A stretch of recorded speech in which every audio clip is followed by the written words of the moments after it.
Friday morning, I woke up and I could barely croak out any words at all. So I made an appointment with the doctor and said, I've got to preach on Sunday. What do I do?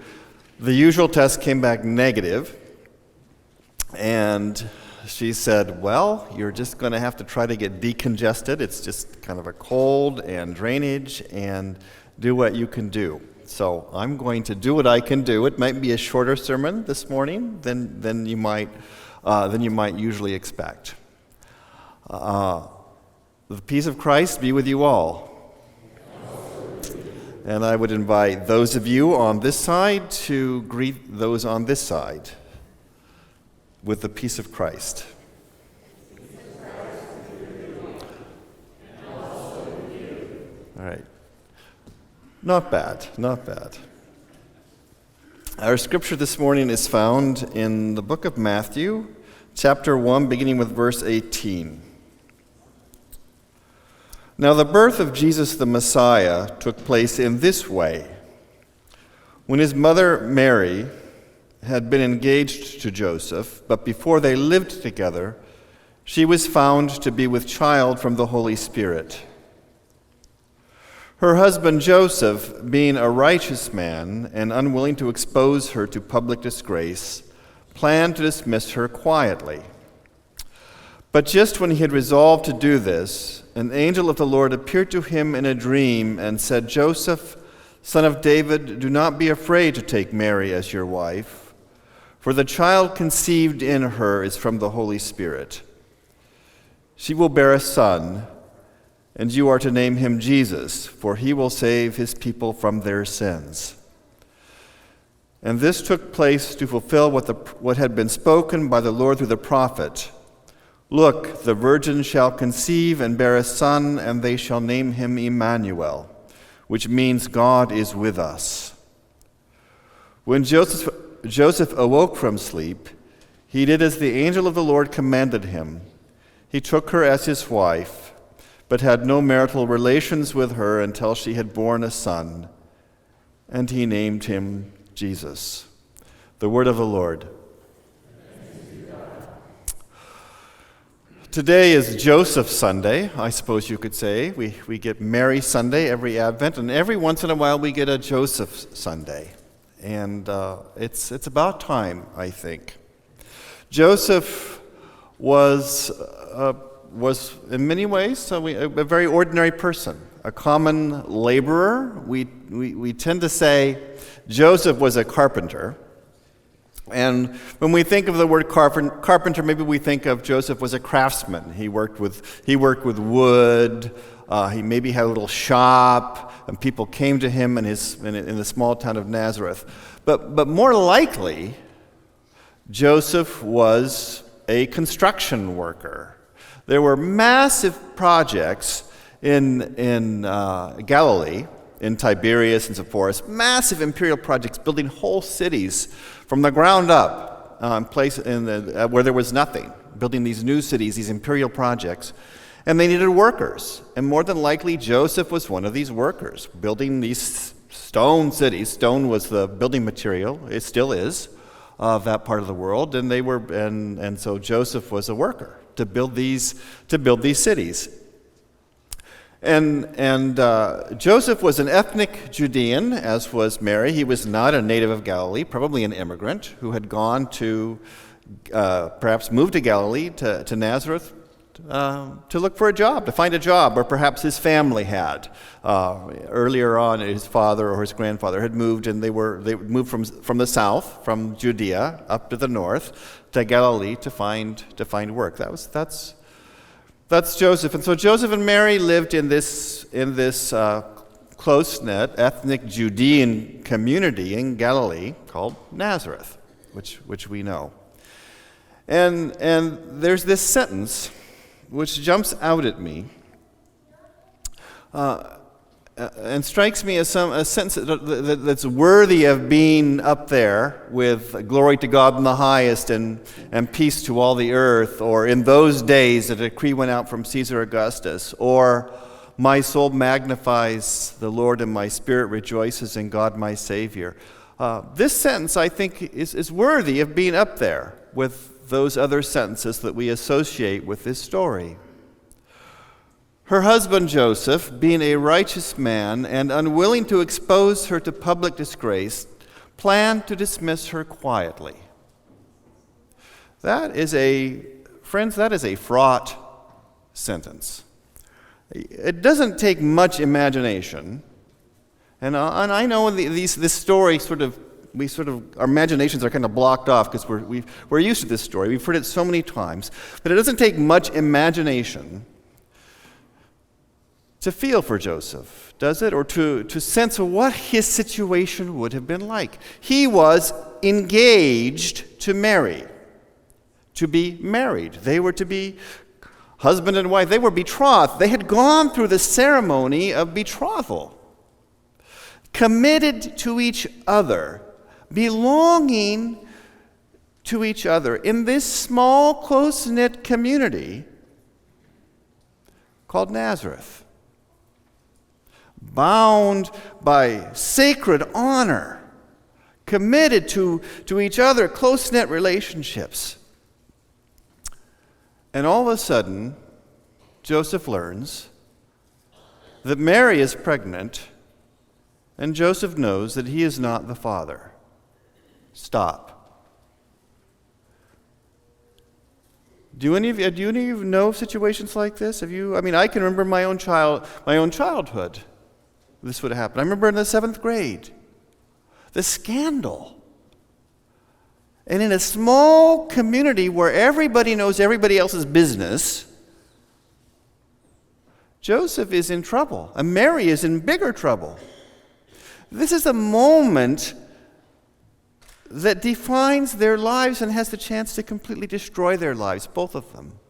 For Joseph, his honor is at stake. Is it not?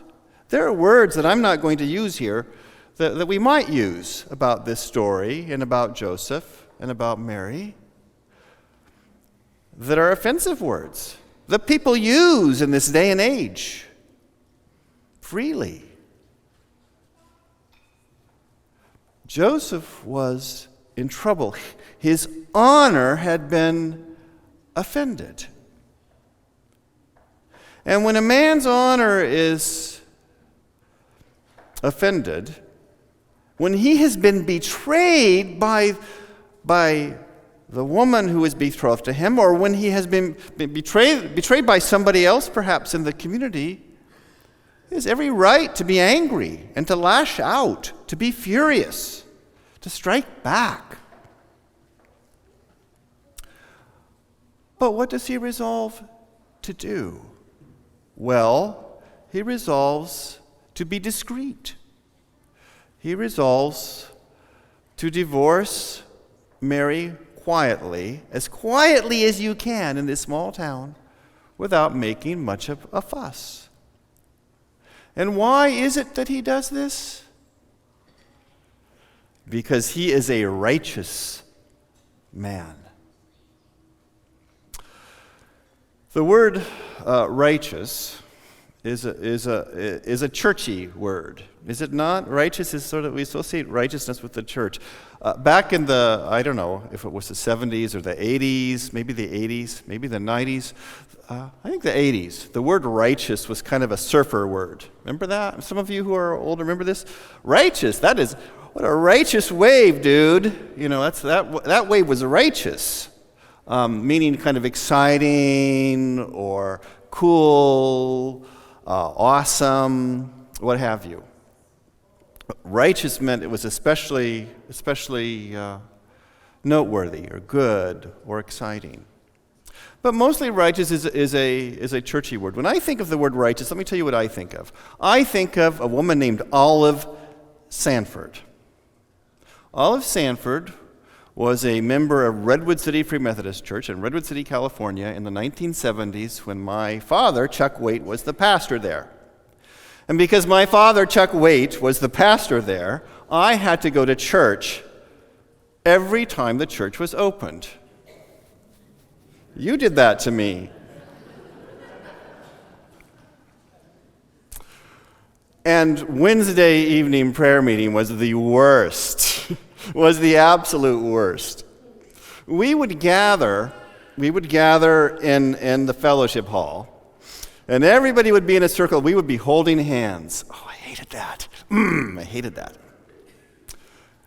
I was 4th, 5th, 6th grade, and we'd be holding hands for the season of prayer.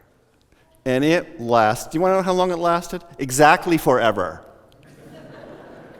Not a minute less and not a minute more. It was exactly forever. It was interminable, this season of prayer. And always I would get an itch, usually on my face, on my nose. And you know that feeling where you're locked in, holding hands, and you're the preacher's kid. And so, letting go and scratching your nose is not an option. You just have to deal with it. And over the course of the season of prayer, it all built up to the prayer of Olive Sanford.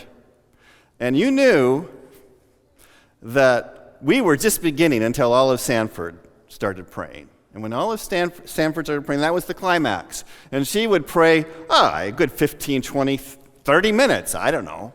That's her prayers. Her prayers were long, long, long, long, long. And so you just sat there and you just waited. Everybody was going around, everybody's, launching out into a prayer. And you'd think, okay, when's Olive Sanford going to preach or pray? Because then the end is near. The end is near. When she's done, then it won't be much longer. And so she would launch into these fervent, intense, personal prayers that would go on. And finally, she would be done. And finally, this season of prayer would come to an end.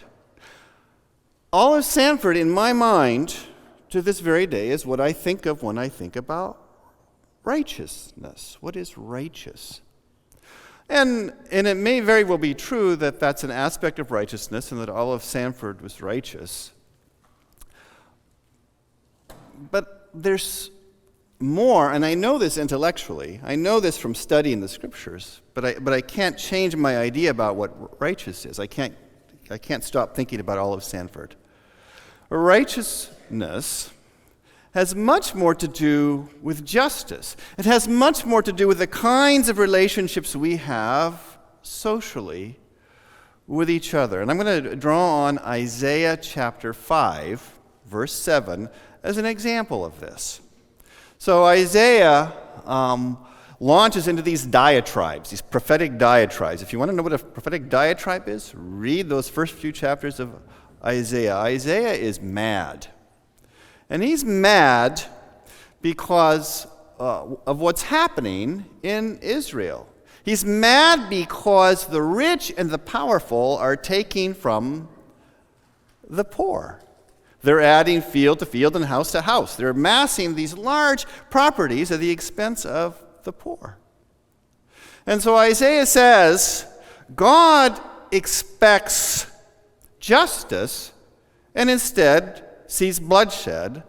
God expects righteousness and instead hears a cry. Now, in Hebrew poetry, this doesn't translate very well, but these words sound alike words. So there's wordplay going on here. So the word for justice is mishpat, and the word for bloodshed is mispach. So they're very similar. So he's playing, and the word for righteousness is tzedakah, and the word for cry, heard a cry, is se'ekah. So there's playing going on there. But it's very clear that there's a parallel, that righteousness and justice go together. They belong together. They are part of the same package. Righteousness has to do with how we treat each other in the context of a sacred social order. The obligations that we have to other people from God. That is the meaning of righteous. So Joseph, being a righteous man, fulfills his obligation, his social obligation, to Mary, even though he has been wronged, even though he is the aggrieved party by all appearances. He decides to act kindly and with love and forgiveness to Mary. Now, in the next scene, in the next sentence here, Joseph has a dream. And in that dream, an angel comes to Joseph and says, "Do not be afraid to take Mary as your wife, because what is the child in her is conceived by the power of the Holy Spirit." And a likely story, right? Like Joseph's got to be thinking, well, people aren't going to believe this. But he does believe it, and he internalizes it, and he acts out of what he has learned from the angel. And he goes and he takes Mary to be his wife. Righteousness. Righteousness. Now it strikes me that the Joseph story and that the characteristic of righteousness that Joseph embodies reflects the very shape of the gospel itself. How many times do we see this played out over and over and over again in the teachings of Jesus and in the life of Jesus? How many times does Jesus encounter somebody and respond out of righteousness, this sense of relationship, this sense of forgiveness? The leper on the side of the road, the woman who would be stoned by an angry mob. On the cross itself, forgive them, for they know not what they do. Joseph embodies the gospel, points to the future, points to this Christ child and the life that he will live and the love for which he will stand. This Christ child, this Jesus, this love come into the world, changed the principles in this story, changed the people in this story forever. Their lives are changed forever. And in the same way, each of our lives is changed because love came at Christmas. Amen.